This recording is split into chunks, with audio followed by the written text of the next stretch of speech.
Tayo. Ayan, so good afternoon po, Luzon, Visayas, Mindanao. Samahan nyo na naman po ako. Tayo po'y maghanap ng pasahero para ilibre natin ang pamasahe ngayong araw na to. So, bago tayo manlibre, shout out muna tayo sa ating presidente dyan sa West Fairview Tuda Association, kay Boss Christopher Boss Andre, at saka sa aming amo na gwapo. Hindi ko na lang babanggitin, no, kasi confidential. Pero sige, ipagpatuloy natin. Samahan nyo ako mga katuda sa paggawa ng kabutihan sa ating kapwa. At tayo naman po ay maghanap ng pasahero para ilibre natin ang pamasahe ngayong araw na to. So hindi na tayo magtatagal. Ayan, so sila po ni ate, ang ating nailibre.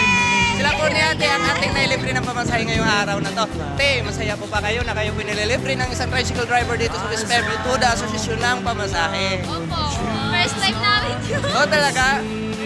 First time namin ko yung may driver na friendly.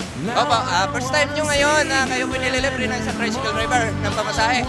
So masaya po kayo? Yes. Okay. Sakto At as dahil po masaya po kayo, hindi mo na po kayo ililibre. Iuwi na pa na kami ulit. Balik mo na kami Hindi, joke lang po. So, ate, masaya po ba kayo na nalibre po kayo ng pamasahe? Hindi po. Sa totoo lang. masaya. Malaking tulong yung kuya kasi nakatipid kami. Opo. Yes. Ikaw, te, anong pangalan mo, te? Princess Kiren po. Ikaw po. Lorraine po. Ikaw po, Jeff. Ayan, so gaano po importante na kayo po'y nalilibre ng pamasahe? Malaki pong tipid po ba para sa inyo? Ito? Opo, malaking tipid. Ayan. Opo. Po, makasave ng pagkain. Okay po. Okay po. Sige po, ganito na lang. Batiin nyo na lang po yung mama. Mama, gusto po ay. Shoutout sa mama ko dyan!